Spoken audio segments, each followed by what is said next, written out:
recording for anyone who wants to listen to this later. But thank you again for week 2 of our CTE trainings. And I just wanted to do a quick recap of last week. And I also wanted to say welcome to Jennifer. I don't think I've met you yet, but thanks for being on this call. My name's Abby. I'm the marketing manager for. Nice to meet you. Yeah, it's nice to meet you too. I might meet you, I don't know, we'll see, at ACTE the first week of December in Anaheim. I think I had emailed Bob about it, but if you're free, we could meet in person and go over some stuff if you wanted. Okay, perfect. Yes. Pretty close to you, I guess. Yes. Okay. Yes, it is. That would be great. We'll see. Well, it's nice to meet you. I'm Abby Hess. I'm the marketing manager for CTE. And last week, I just wanted to go over quickly what we were talking about is number 1, CTE enrollments are growing in California and nationally. You can get a lot of helpful information from the state performance dashboard, which we went over, as well as other sites like Advanced CTE, which you have all of your links in last week's PowerPoint if you want to get there. But basically, when we're talking to CTE directors and teachers, they have this goal of trying to increase the number of students who are concentrators, which now means 2 or more, that they take 2 or more CTE courses, because it helps them get Perkins funding. But they're also really trying to have that goal of getting students to complete their career pathway, right? And you'll be able to see what districts are achieving that goal with how many students on your performance reports, or performance dashboard, I think they call it for California. And so we talked about how, the breadth of CTE products that we have across 16 career clusters really makes us kind of the best publisher to work with them, as well as the fact that we have interactive digital with MindTap and things like our portfolio tool with PathBright and precision exams, course level certifications to really encourage students to move throughout that career pathway and graduate having been pathway completers. So I just wanted to remind us about that. And I don't know if everyone got a chance to, last week maybe call a CTE director and ask them about how they're, trying to get more students. Last week was the most beautiful fall foliage in New England. I don't know, California, do you guys get fall colors? I don't even know. Do you? We get brown. You get brown?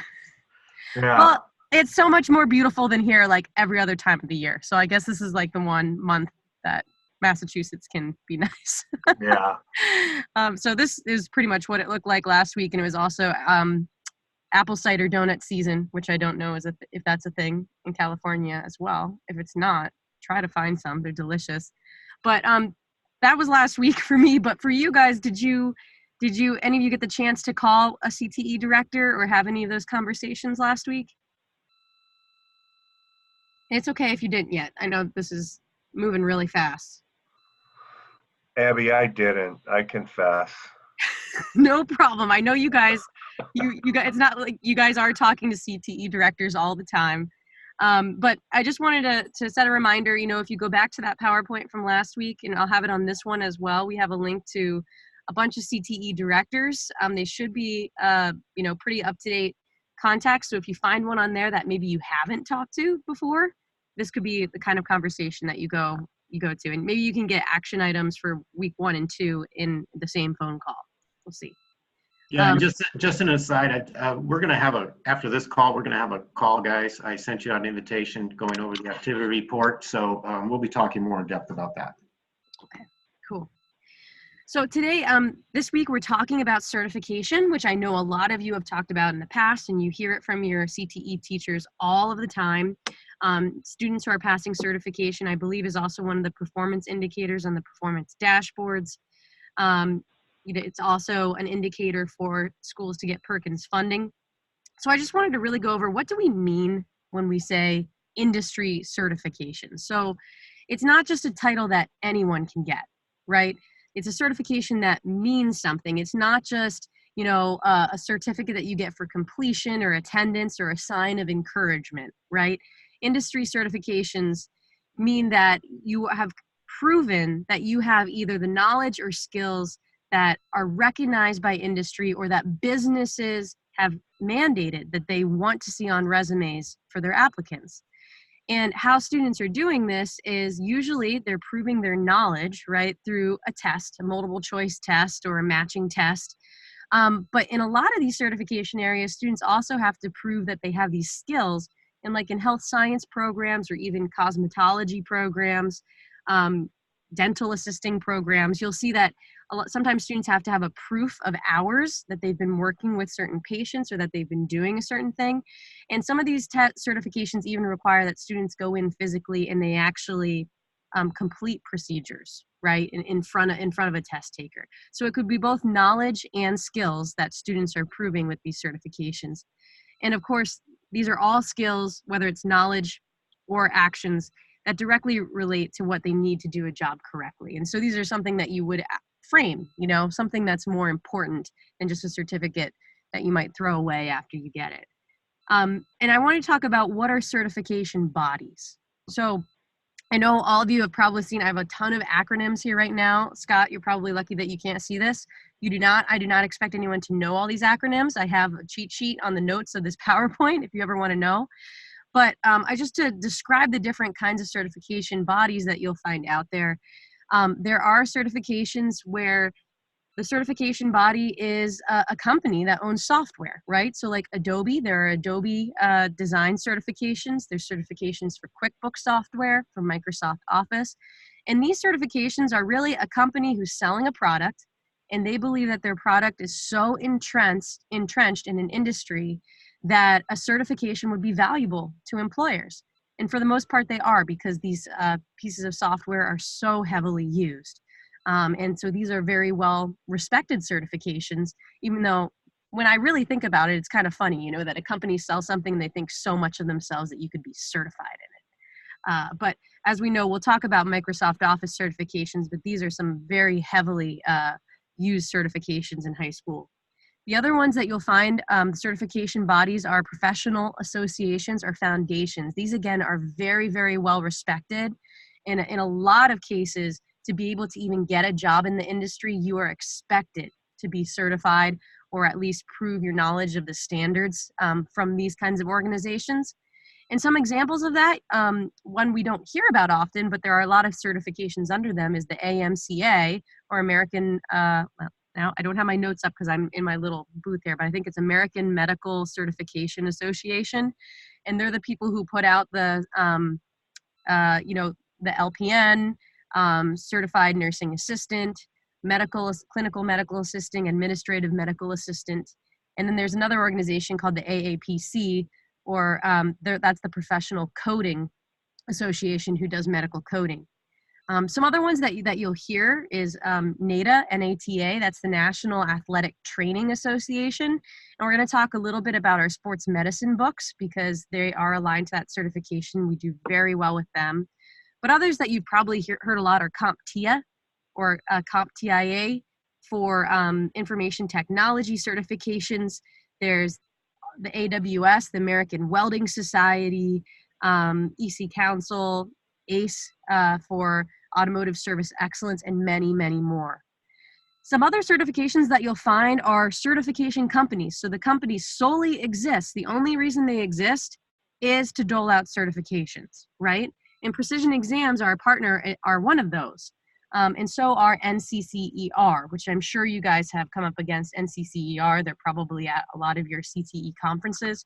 They're very, very big in architecture and construction certifications. We'll talk a little bit about them, as well as Certiport, which is a Pearson business. And Certiport is the company that also does the Microsoft Office certifications. So what these companies are doing, they are not an association. They don't have the standards, but they have to talk to and partner with associations and companies, even software companies, and say, hey, do you want to do a certification program? We can do the back end work for you of creating the tests, working with you to make sure, we'll make your name look good, and being able to do the reporting and have the digital for that, as well as access to the customer, to students and teachers, right? And that's what those organizations are doing. So the only way that these organizations can have a good name is by how closely they're working with industry or working with other associations. So we'll remember that. And our two competitors, NCCER and Certiport, have been around for quite a while. So they do have strong names.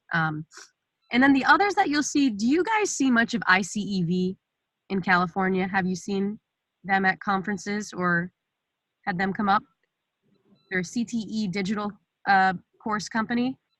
I think I've seen them a couple times, but I haven't paid attention to them. So it may just be I'm not paying attention to them. Okay, well, just let me know if you see them more. Basically, they're a company that offers courses around the 16 career clusters. They're completely online. They're heavy in video. So their main thing is that they have tons of videos of actual professionals talking about their job. And then you basically download worksheets, and that's your whole curriculum. But they did very, very well in the 2017 Texas adoption and got a lot of funds from that. So they host they do lots of big sponsorships at our national conferences. But they actually have created their own certifications, and they have over 100 certifications now. But what I wanted to mention, when they come up with this would be like if we decided to all of a sudden make industry certifications, and we did not go out and talk to companies. We just said, hey, yeah, we know a lot about welding. Come get our welding certification.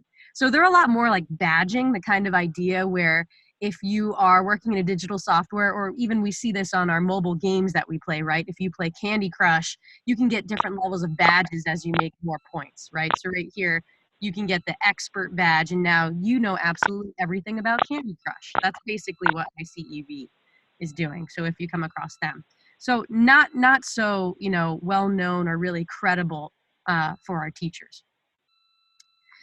But which certifications do we care about? So I'm going to spend some time here talking about the main certification areas and the products that we have that meet those needs, right? So that, and again, you do not have to know the acronyms for the certification bodies or the certification or all of the standards that are on the certification. I just want you to get so that if you hear about this kind of certification, you know that we have a product that relates really well to it, right? That you could sample out right away, and you could confidently say, yes, we work closely with this organization and we've aligned to it. So you guys have all sold Microsoft Office by talking about MOS certification, I'm sure. MOS certification, or the Microsoft Office Specialist certification, is consistently the most popular CTE certification out there.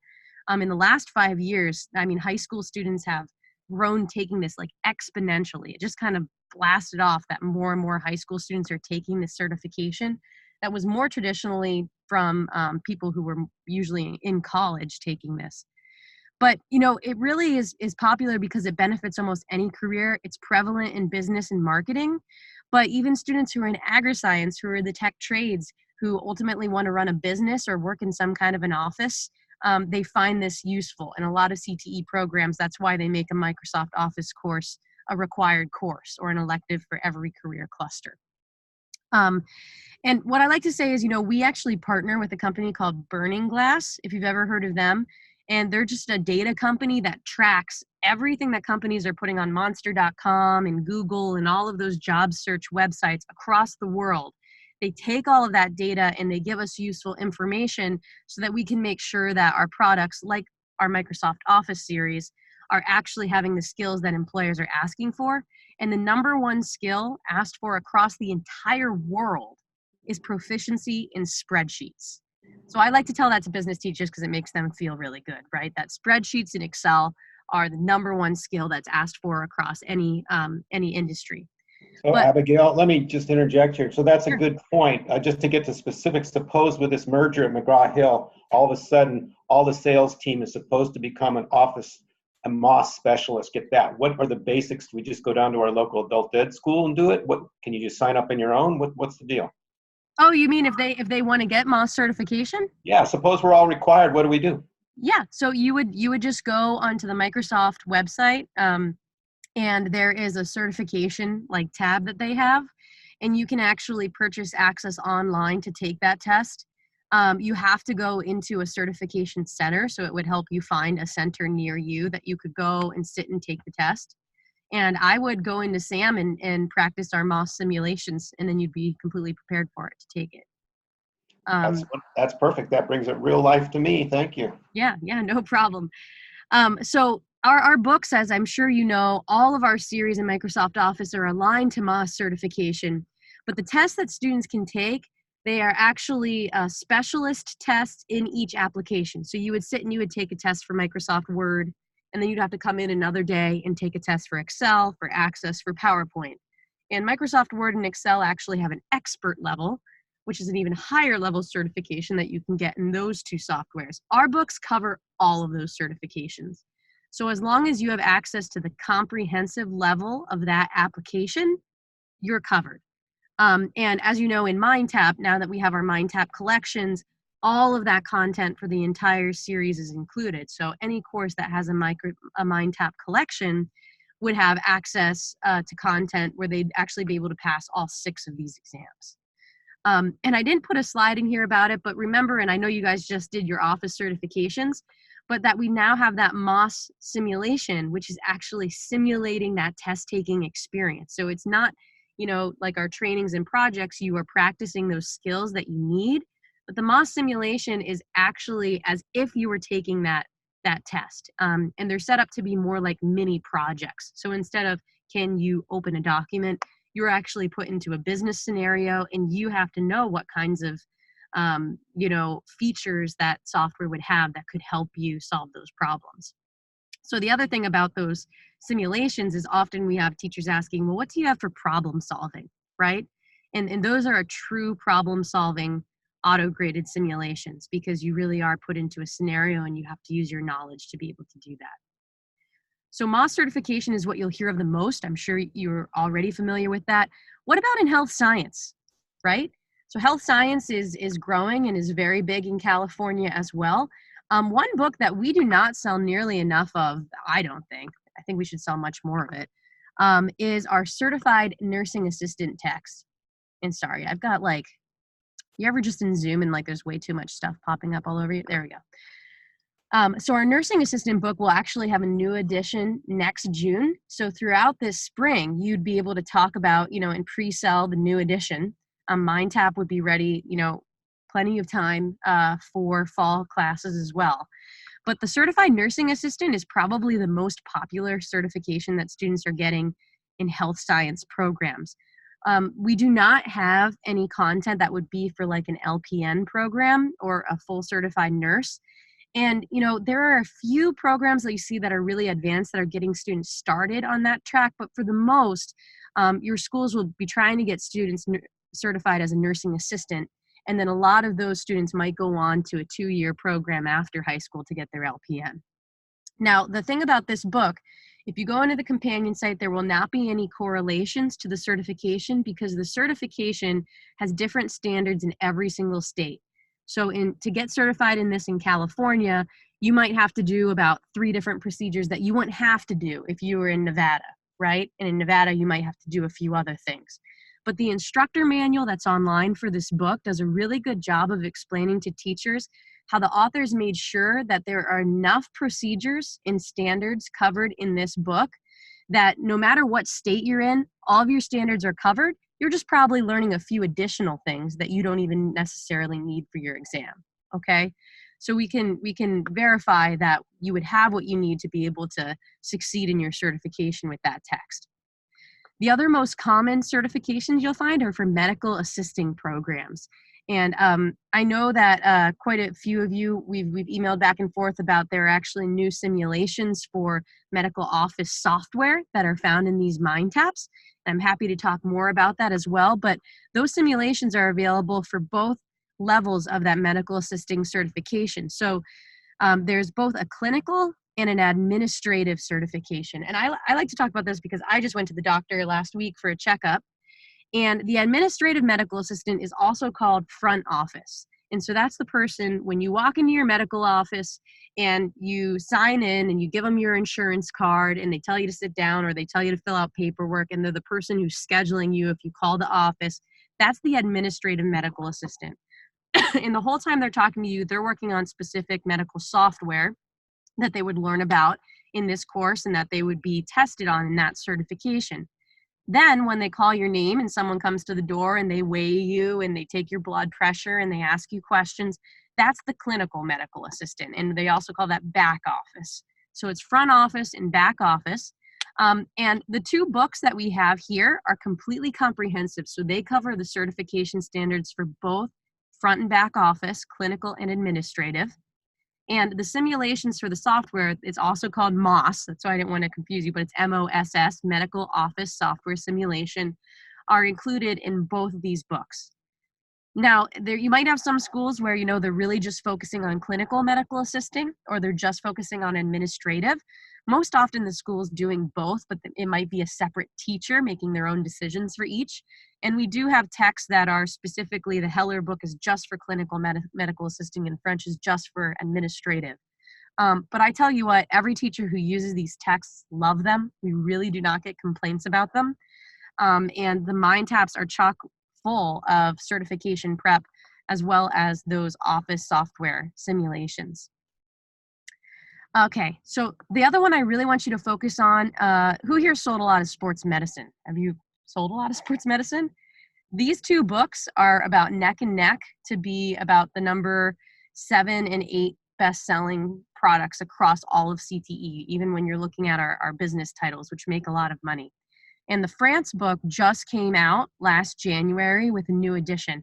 And the reason why we make so much money in these sports medicine books is because we really don't have competitors. Goodhart Wilcox doesn't have anything for this. I don't even know that Pearson has a sports medicine book, and we have two that sell about equally well. And so that certification is the athletic trainer certification. It becomes a really popular program if schools offer it, because a lot of athletes love to be in that program. They can practice, wrapping each other up, and we'll work with the athletic trainer a lot of times on the high school campus. So if you haven't really thought about the sports medicine books, start talking about them, because again, we don't have a competitor. We have brand new additions. The last one I want you to think about for healthcare is certified dental assistant. Again, not really have any competitors here. Our textbook is comprehensive and fully prepares students to be a certified dental assistant. This is often a program that, tech high schools that have, they already have medical assisting and certified nursing assistant. A lot of them add on the dental programs. So that's health science. I want to talk about architecture and construction. So the number one book that we sell across all the tech trades is Jeffis Welding, and it has a brand new edition coming out this January. So Jeffis Welding fully aligns to the American Welding Society. It has two different certifications.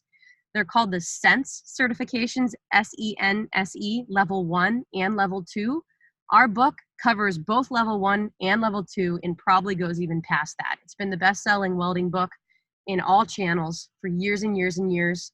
The author is wonderful. Our digital is really robust, and I'll give you a little look into what we have for those simulations for certification as well. The other ones I want to talk about are our Residential Construction Academy series. Now, this is what would come up straight against NCCER, which was a certification body like Precision Exams that we talked about earlier. And I'm sure you've seen, Eric, correct me if I'm wrong, you've seen NCCER at a lot of your conferences? Yes, they're there. Yep, they're there. So a lot of times NCCER has been around a long time, having certifications for construction, and they've done a really good job, I think, of getting on state lists. The problem is they don't do a really good job of keeping up to date with industry standards, and their testing, like their digital testing interface, is kind of frustrating for teachers. So a lot of times when we talk to teachers who are using NCCER, they're not that happy with it, but it's just kind of the thing they've been using forever, right? What a lot of teachers don't realize about our Residential Construction Academy series is that it does align to certifications. And these books are written by the Home Builders Institute.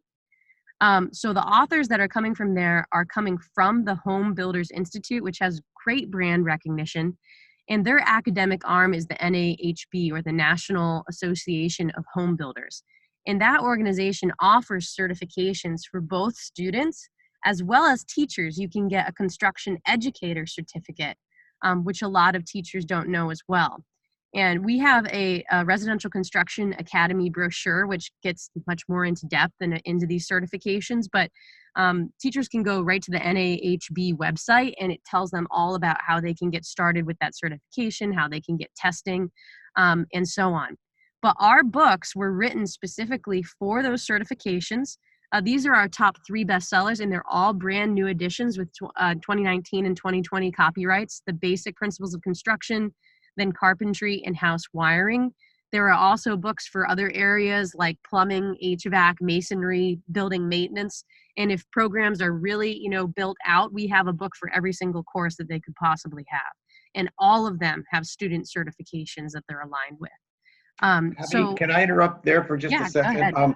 Because I really think that this residential academy, construction academy, is a really nice marketing device for us, and it can help us maybe kind of focus on it.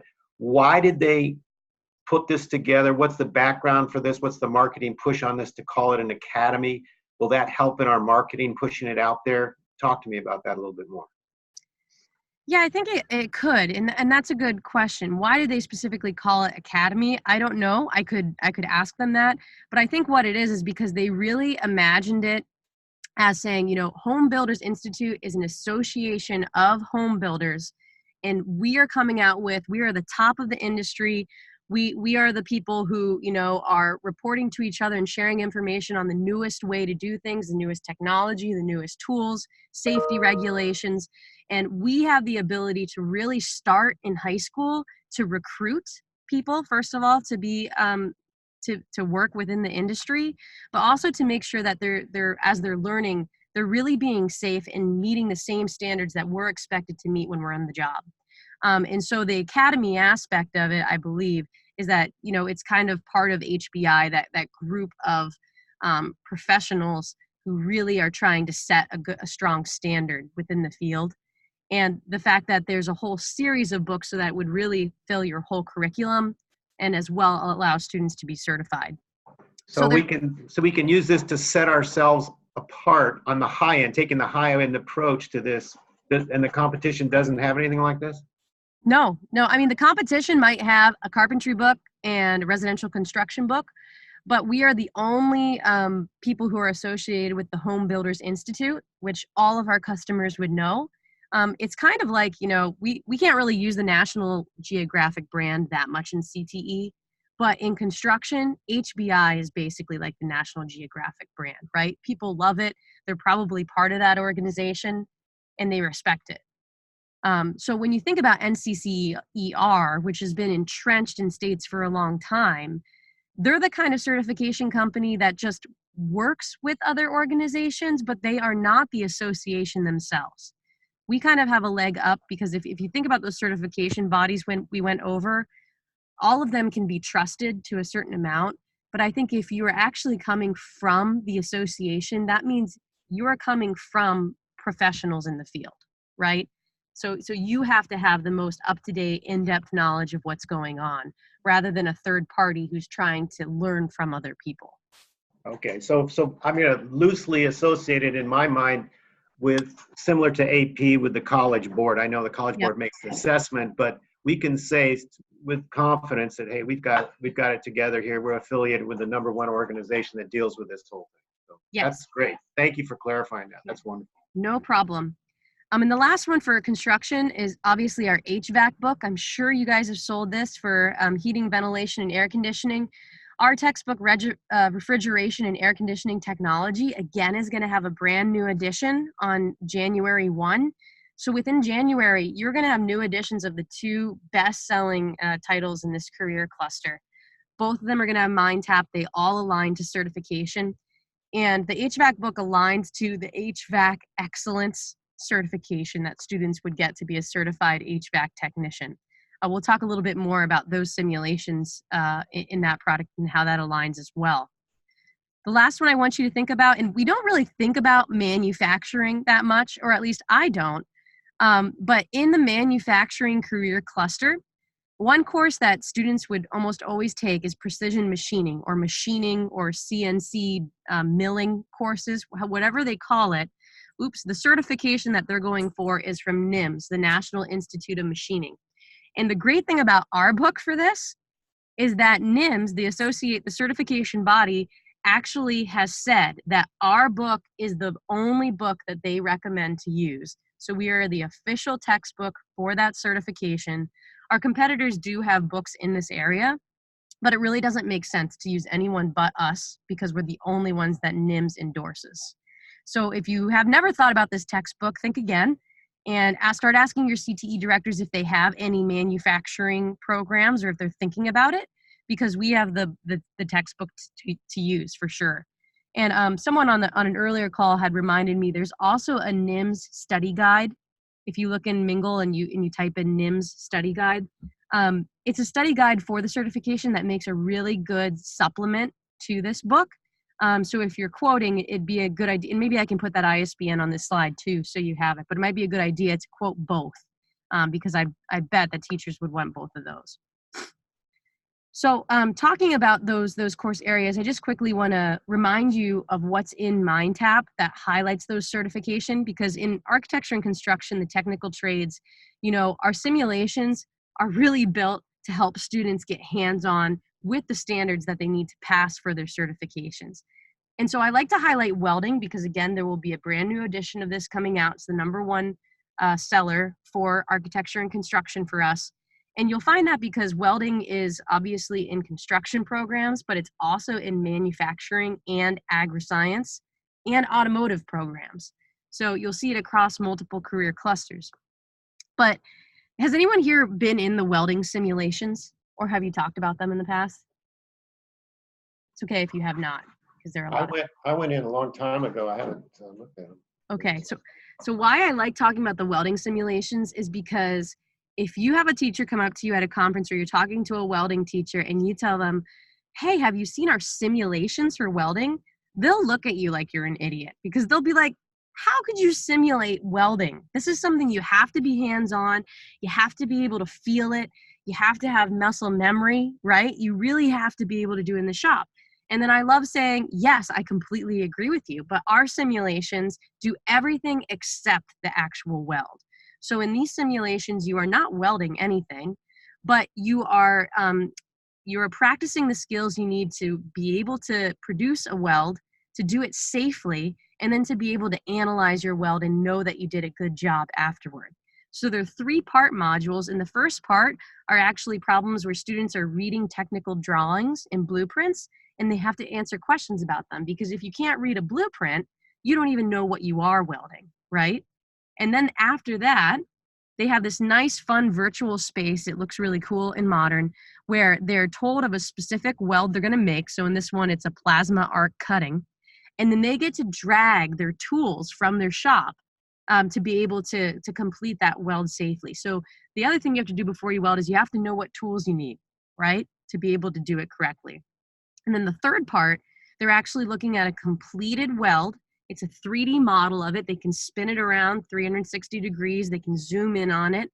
And they're supposed to report on whether that weld was done correctly or not. So it will have some that were done incorrectly, some that were done correctly. And it's really testing those skills. Okay, now you can do the weld, but can you actually make sure that it was a safe weld and that it was done right? So these simulations are really cool. There's nothing else like it on the market. It really sells MindTap, I think. And these are all things that students would have to be able to do for their American Welding Society certification. The other thing that you'll find in welding, as well as automotive, is SP2. And I think a few of you, maybe Scott or Tom, you guys have asked me about SP2. But we've actually parted. This is a certification body that specializes in safety, environmental, and soft skills certifications for welding and automotive industries. They're very, very well known, especially in automotive programs. And in a lot of cases, employers will not let someone start working in their welding facility or their automotive shop until they've completed this certification. So it's often used, even after you have the job, you'll be asked to do it. These certifications usually cost $500 per building for a school to get access to them. They're in MindTap for free. So these are, specific safety trainings that students will get a certification once they complete the module. Their name will appear in the SP2 app for the teacher. The teacher can click their name and they can print out their certificate for them. So these are really, really cool. It's a great value to add to our welding and our automotive products. For HVAC, you've probably heard of our HVAC simulations because they've won tons of awards. And if you want to play with one just for fun, this is the one that's the one to play with, because it's really fun. You get to walk around kind of like a video game character, check the thermostat, check the heating unit or the cooling unit. You get to pop the side off and you get to start working on it. The wonderful thing about these simulations, if you didn't know, not only do all the tasks align to their HVAC excellence certification, but actually Carrier, which is one of the biggest employers in HVAC in the country, had seen these simulations and said, these skills and this simulation is so valuable that we want to know when students do very well on it because we want to hire them. And so there's actually an opt-in to Carrier's Workforce Connection. And once students are 18, they can opt in to send the data and the results from their simulations to Carrier, so Carrier can hire them, basically. So I don't know of any other CTE simulation or digital product that has such a direct line to industry, especially such a huge employer like Carrier, than our HVAC simulation does.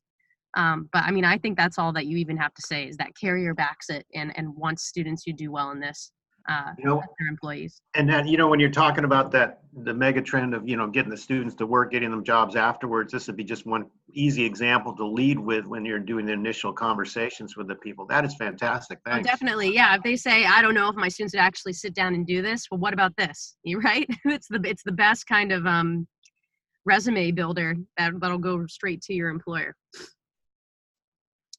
Okay, so I want to talk about now in the information technology field. I'm sure you guys have heard of CompTIA or CompTIA. I've heard people say it with both ways, but CompTIA certifications. There are multiple ones. They even have like cloud computing and Linux and a few other areas, but you really only have to be concerned with these three. And the first one is what we sell the most of. So our Andrews Complete Guide to IT Technical Support. This is the same book that in the previous editions was called Maintaining Your PC, or also known as PC Repair. This is the course for students who are learning how to be IT tech people, right? They're going to be able to fix your computer physically, and they're going to be able to fight off viruses and fix your software. So in this certification, there are two different tests. There's one for hardware. So students are actually tearing apart computers and taking out a microprocessor and whatever else might be in a computer, doing those kinds of things. And then there's the test for software where you're going in and you're protecting, you're adding firewalls and you're updating operating systems and things like that. And our Andrews book is comprehensive. So it gives students all the information, step-by-step images that they need for both tests. And it's extremely popular. This has been the #1 text in this area for a long time. Even though Goodhart Wilcox and some other competitors have books, we just, pretty much always beat the competition if you send them a sample. Now, there are splits for this. So if you have a course or a teacher who they're only doing the hardware portion or only the software portion, there are separate ISBNs that are splits of that book that are available. For Network Plus, these are the courses where, you're working on networks. So this could be a really good job in a business like Cengage or something. You're making sure the network is staying up. Your servers are protected and no one's hackers are getting in there to mess up your servers. And then Security Plus is the third most common one that you'll find. And this is kind of cybersecurity. So again, it's protecting your network, making sure that you're safe and no hackers are getting in. So what I want you to do is most often you'll get calls about the Andrews book because it's been entrenched in the market for so long. But a lot of programs, remember IT and STEM, we're going to talk about them more next week, are growing faster than any other CTE career cluster. And there are a lot of schools that are adding information technology labs or even cybersecurity labs, because I can get the stat for you, but I think it's something like I'm going to give you the stat next week specifically for California, but it's something like for every single IT job that exists, there's like one student graduating in computer science for every like 200 jobs that exist. So this is an area that schools and communities realize they need to start adding. So when you have schools talking about A+, sell them Andrews, but ask them, are you thinking about adding a Network Plus or a Security Plus course? Because in a lot of cases they are. So what you'll find in all three of those courses Now the HVAC simulation, I mean, you can't beat it, but I really think that these simulations or these labs are the coolest thing that we have to offer in MindTap across any course. And the reason is because you'll find these simulations, see over here on the right, it's kind of like a screenshot of a microchip and you got connectors that you're going to attach to certain places. These are the simulations that we had in the past, and they're included in MindTap as well. That they're simulations, right? They're images of things, videos of things, or it's a software simulation of a computer that you're working in. It has bumpers. So if you try to explore somewhere, it's going to stop you and say, that's not what we're doing right now, right? But what they've added into all three of these courses are virtual machine labs. And what that means is it's not a simulation at all. Have any of you guys ever had an issue with your computer, like you've had the blue screen of death or something weird's happening in Outlook and you email the help desk and they send you over a software thing that you're supposed to open so they can take control of your computer? That happened to me once when I had a movie in my disk drive and I was trying to eject it, but then they saw that I ejected my DVD.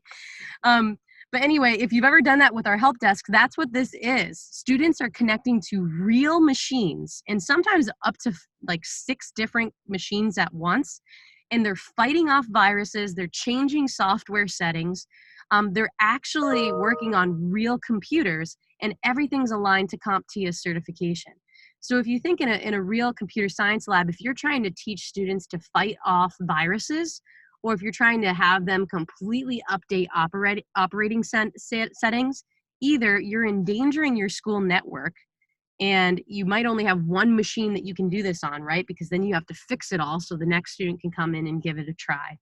And it's really hard, but when you have access to these auto-graded labs that are allowing students to hook up to real machines that are not even connected to your network, it's not only safe for those labs, but it saves those teachers so much time and gives every single student the chance to practice all these skills when normally you just have to watch the teacher do it.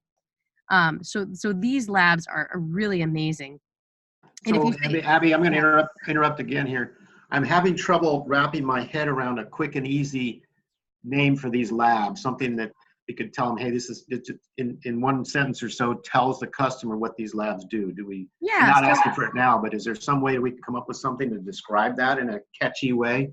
Yeah, so they're virtual machine labs, and I think IT teachers would know what that means, but what I usually tell them is the virtual machine labs are auto-graded and they allow students to connect to multiple machines that are not on your network. That's what I would say. And I don't know if that's still confusing, but the gist of it is it's not a simulation. They're actually doing the work of fixing computers. It's just not the computer in your room. All right, I was getting a little more dramatic and thinking, preventing viruses. It gives your students the opportunity to work live on computers to prevent viruses from taking over the world or something like that. Mm-hmm. That's the drama person in me. Yeah, you certainly can. And there's I'll have to find it. I can do it for next week. There's a live site that you can look at any time that actually shows you a map of the United States. And you can see like little red fireballs going across that are actually tracking live cyber attacks. And you can see where they're coming from, like China or Mexico or Russia or wherever and you can see that live, right? And I've showed that before at the beginning of these presentations to just talk about, this is obviously a need. We all know that this is a need. And this is the first step for our high school students to be able to prepare to be able to fight those off, right? Because okay, that's what I'm looking for. Yeah, that's a great way to put it. Yeah, because it's in the news, it's everywhere. We realize that cyber piracy, whatever you want to call it, is a big deal, and we have a solution for it that is safe, and your students can do it without messing up your school computers. I like that. Yeah, okay. And we'll go over this more next week too, because we're talking about IT and STEM. So I'll try to find that link for you guys. It's pretty cool. So I'm going to move a little bit faster. I always go too slow. I want to talk a little bit about automotive. So you guys know that we have automotive, that it aligns to the ACE certification and automotive service excellence. What I just want to highlight here, when I first started looking at automotive, I was like, what the heck is the difference between these books? I'll just send them all to a teacher, right? But there's basically 3 different certification areas that students are working in. And the one that you actually will see the most is this MLR, or Automotive Maintenance and Light Repair. It's the lowest level certification. Students often only need about a year of training as compared to 2 or 3 years to be able to get these certifications. And so most high schools are offering this certification. And this textbook is only like $60. It's really, really cheap, especially compared to our competition as well. And it has a full mind tap with the simulations and certification prep. So this should be a really easy sell, our Thompson Automotive Maintenance and Light Repair. You'll then find programs that are also having collision repair and refinishing programs. So these are the guys who, are really jacking up their cars. They're repainting them, buffing out scratches and things like that. And there's actually 4 certifications that students would get in that area to work in a collision repair shop. And our Thomas book covers all 4 of them. So you'll see the NATEF symbol on all of these books. They're completely aligned to certification. I think at the end of every single chapter, all of them have practice questions that are written like the certification test as well. And then the other 2 that we hear about all the time, these are kind of the comprehensive automotive certifications. So there's actually 9 different certifications that students get to get ACE certified in automotive service or automotive repair.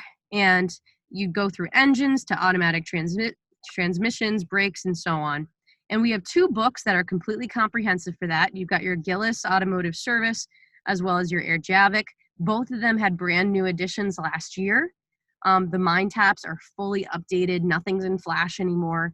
And these should be really easy to sell as well. If you ask me what the difference is between both of them, I don't exactly know. They're organized slightly differently in the order of how they teach them. I have presentations that you can really see the difference. But honestly, for automotive teachers that are doing the 8 ACE areas, I would just send them a digital copy of both. And they sell almost equally well. So within those automotive courses, and everything that we talked about today has practice certification tests in the mind tap. But what you'll find in automotive are these automotive theory simulations. And they're kind of built after the HVAC ones, honestly, because the HVAC simulations have been so popular. But you work with industry tools. You're in a simulated environment of an actual car, and you're going through troubleshooting. It's teaching you how to troubleshoot and how to fix things within vehicles as it aligns to certification. So these are completely built to help students practice certification and get a hands-on touch.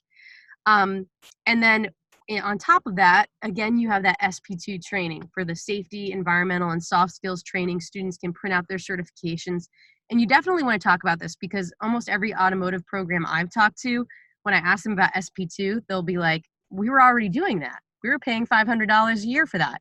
Well, now you don't have to, right? You've got all of your certification prep and your course content, as well as your SP2 training that you were going to buy anyway. Okay.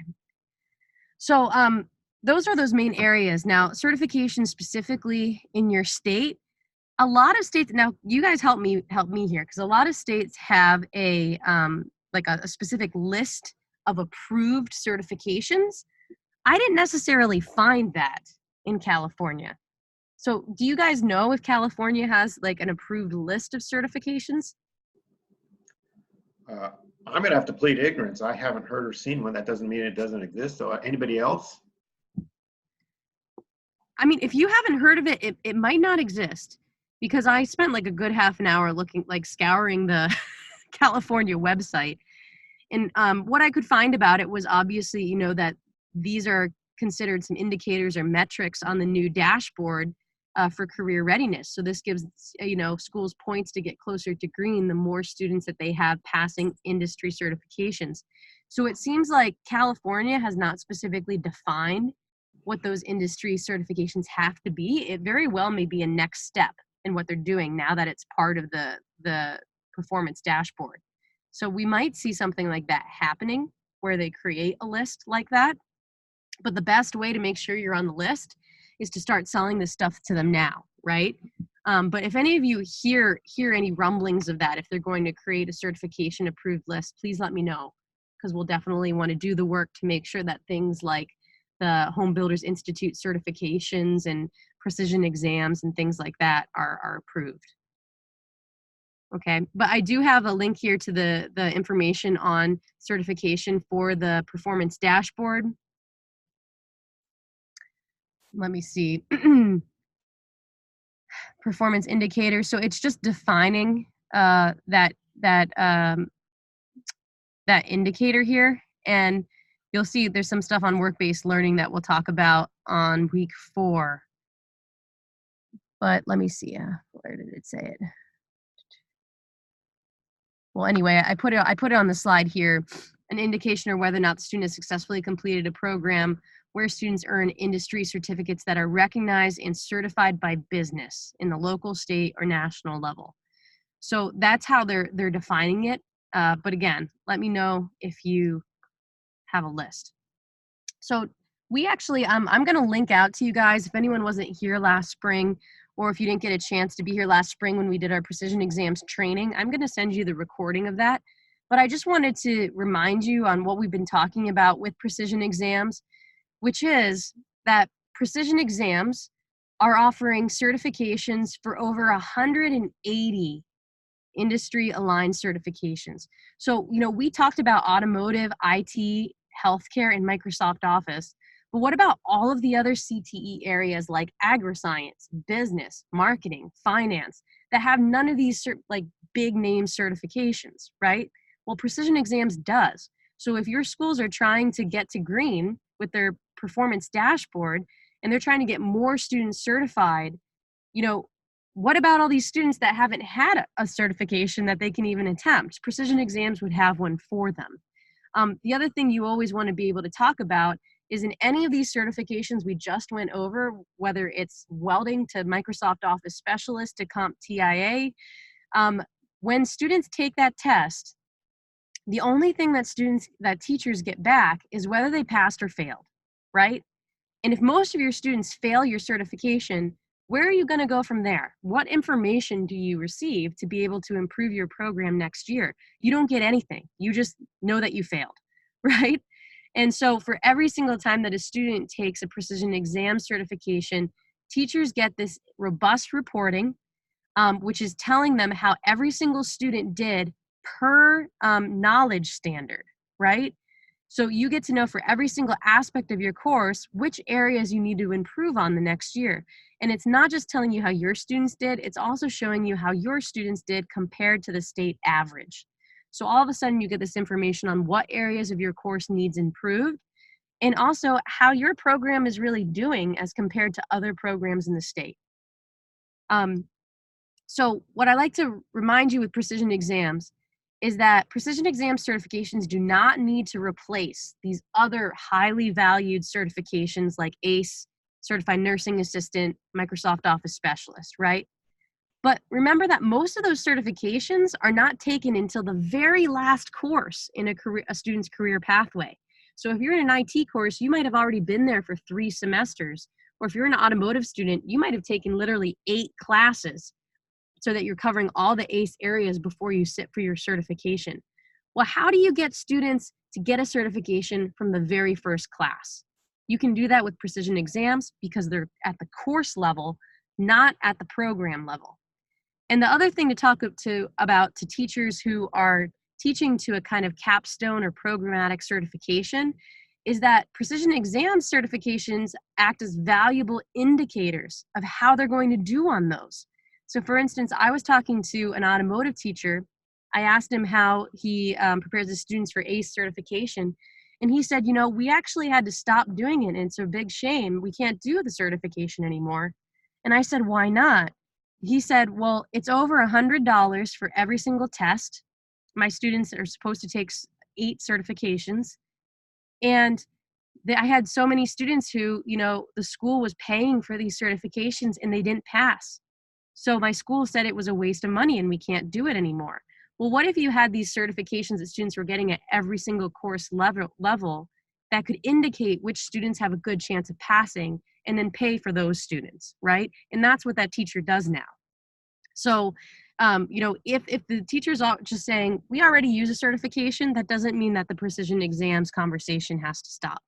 And the last thing I want to say about this is what I would do is also go to the teachers who are teaching in areas that don't have many national standards, right? So agri-science, there's virtually 0 certifications that agri-science students can get besides welding. But look at how many certifications they can get that are agri-science specific for precision exams. Precision exams does very, very well in agri-science programs. And similar to business, marketing, and finance, a lot of these students are getting a MOS certification for Microsoft Office. But what about business law, management, marketing? All of these courses are very, very different skills that you would want to prove to an employer besides just Microsoft Office. So we'll think about those areas. And I also want you to think about even students who are not CTE students. Remember that there's 2 certifications that fall under the 21st century skills bucket. And these are success skills and financial literacy that apply to every single student, okay? Whether they're a CTE student or not. So the precision exams conversation doesn't even have to be with just CTE teachers. Okay, so we only have 3 minutes left. I want to take a quick moment to hop out of this and get into MindTap for DHO very quickly, just to show you. So DHO, as you guys all know, it's our bestseller in health science. It's the #3 bestseller in all of CTE. It is the foundational course for any certification health science program. So whether you're going to be a certified dental assistant, a nursing assistant, a medical assistant, you would start with the DHO course. And you might not have known that this course actually aligns to a certification. It's called the National Health Science Assessment. And that certification is written by the National Consortium for Health Science Educators. So this is a national giant group of health science teachers who came up with a certification that said, for any high school health science program, there's this set of skills that they really should have before they graduate. And many programs use that certification as their end of program assessment. DHO aligns completely with that National Health Science Assessment. And last year, we actually added a study primer for that test at the very top of the DHO MindTap learning path. And when I open this up, I just want to show you, it's a multiple choice test that aligns to that certification. But if I go in here and I try to answer and I click check my work, you'll get your feedback. But if you click on the little red X, it'll actually give you more information about why it's incorrect and tell you and actually link you to the reading so that you can read about that. So this is really a valuable direct remediation study tool for this national assessment. And your school has to pay for that assessment. It's actually it's delivered from Precision Exams. But if your school doesn't take that assessment, this is still a really, really helpful tool that they can use as a capstone assignment for any DHO course or for their health science program. The other thing I want to show you, this is also in chapter 4 of DHO, but we pulled it to the very top of the learning path because it's just so cool and a really great thing to start with in the course, is the Career Exploration Learning Lab. And this is going to open in a new window. If any of you guys have seen this before, you know how cool this is. It was recently updated so that there's no flash in it. But what you do in here is you actually start with an interactive story of about 10 videos. It's all first person. You can see how I'm viewing from someone looking up at these doctors looking over me. And it's a video series where you are a high school health student who gets in a car wreck after a party, and you actually experience first person about 30 different healthcare careers, from the EMTs who are picking you up off the road, to the emergency doctors who meet you in the emergency room, to the surgeons and the nurses who work with them, to physical therapists who are helping you in your recovery, home health aides who help you once you're home and still recovering. And you actually get to see in first person how they interact with patients, but also how they communicate with each other. So it's a really creative, interesting, and powerful way to experience and get introduced to a whole, giant group of healthcare careers. This is really powerful, and I love to show this. Our learning labs are our simulations in healthcare mind taps, but they actually start with a pre-assessment that you can't skip, and then it takes like 20 minutes to show the whole thing. So this is a really great way to talk about our simulations by just showing this. But then students also have this career pathways activity where they can actually explore different kinds of healthcare careers. It'll ask them questions about them to help direct them to specific careers they might want. They can filter to see the number of schooling that they want to go through, the kind of salary that they would expect to get. And then if they check out one of these careers, they'll get a whole bunch of information about them, the kinds of certifications they would have to get to be that job, related careers. And let me find one here. A lot of these careers, at least over 20 of them, actually have video interviews that are showing you someone who's actually in that job. So you can add to your favorites and even print out a career profile or a list of careers that you might want to be in.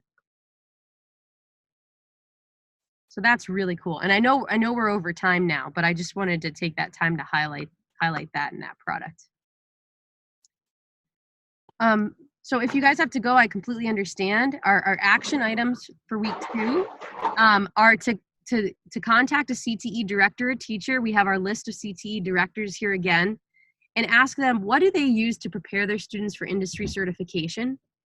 And then another thing you might want to ask them, or even better, go directly to teachers who are, and ask them about industry certifications for pathways that don't have common national certifications, right? So like agri-science, business education, criminal justice. Go to those teachers and say, what do you do for industry certification? They very well might say that we really wish we had something. And that's one way to just get right into a precision exams conversation as well.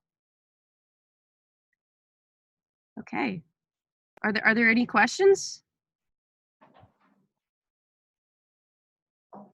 Wow, this was good. A lot of good stuff. I'm just going to say, I'm going to make one comment about, and then we better get off because we've got another call. But with the precision exams, 2 big takeaways there were, I thought they were very, very good, was providing from, certification from the beginning level.